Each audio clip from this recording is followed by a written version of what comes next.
Okay, I've been working on this basement flooding all day, bringing up stuff to the basement.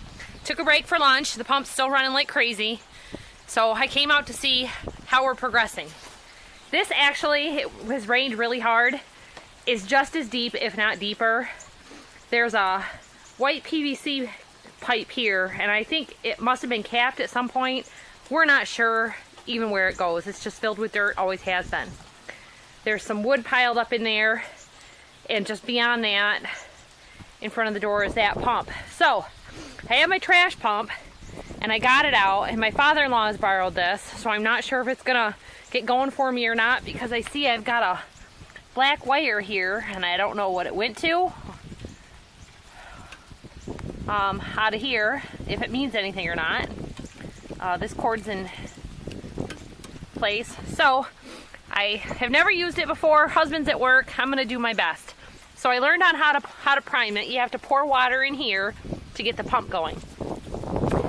And there's a dump out valve here so that for wintering or anything, you don't have water stuck in there. But there's this, and this is filled full of a mouse nest. So I have to take these out, unbolt this so I can get my hand in there to clean that out. Absolutely just irritates the heck out of me. Mice. So I just grabbed a pile of sockets, and we're gonna see what fits here, because gotta get this thing running.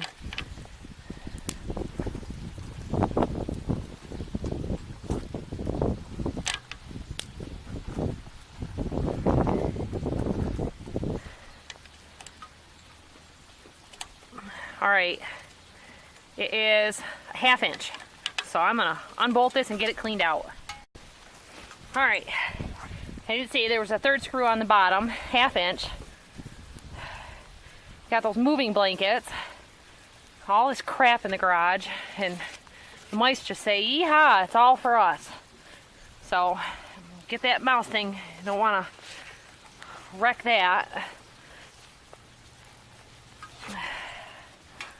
So that wasn't as bad as I thought. All right.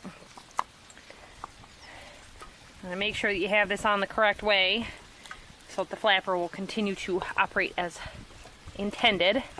So I'll just get those mounted back on there. Hey everybody, I got that trash pump going, and boy, it was something. This is filled full of leaves and debris and mud. It's probably 6 inches thick full of mud. So when it dries up, I'm gonna finish cleaning this out. And we got all the water sucked up out of here. Just to show you before kind of how it was going, this is that PVC pipe that was underwater that I talked about. And it is sticking up about 6 inches out of this muck. And I've had it, there's probably another 6 inches. Yeah. There's probably another 2 inches of dirt underneath all this. So it's looking a lot better. This part had been totally submerged with water. You see he had this concrete tub, mixing tub here, and he had a wet bag, an open bag in there. So that's going to be 50 pounds of solid concrete now. So this is the old potting shed, and now that I can get in here, I can show you. Right under here is that sump pump, and we had built some shelves to put out in this room. So yeah, that's it down there.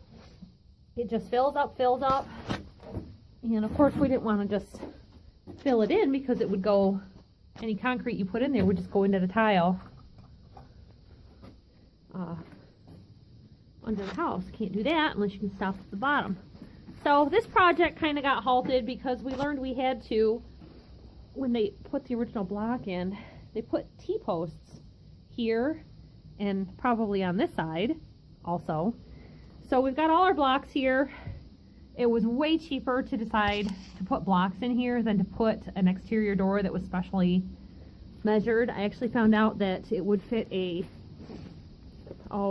mobile home door, but 89 cents, 88 cents a block, 99 cents,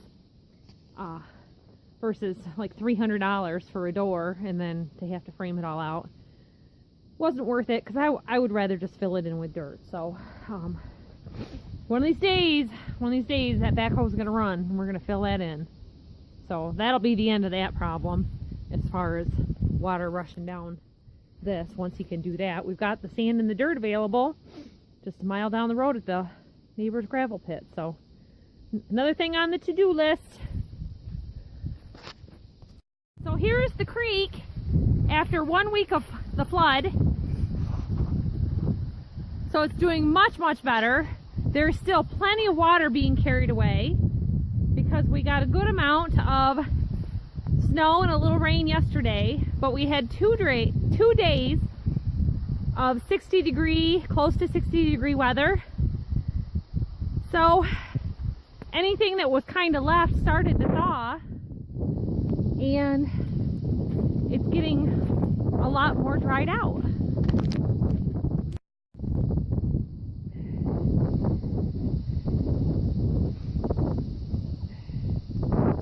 Well, everyone, we're recovering from the flood. The last of the water is receding. You can see it's all left with mud, which is tough during mapling season. It's impossible to not rut up the yard or worse. We are definitely trying to stay off it as much as possible. But as you know, it's a farm. Farms tend to get a little tore up, and I've given up all chance of having grass growing on this side. So my husband talked with the neighbor, and he's getting his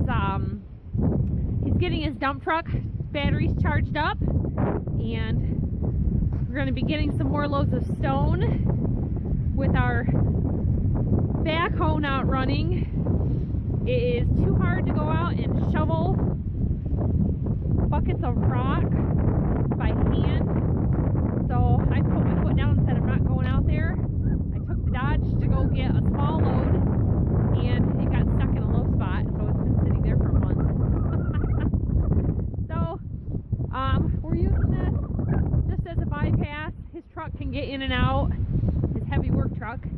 The Suburban will go through it. I'm only pretty much going out about once a week for groceries anyway. So I've got my low spot by my maple syrup evaporator still, and we're just doing our best, but things are drying up. The trash pump and the sump pump worked great to clean out that low area, so I've thrown in some shots of that, but it is going to be real nice this weekend.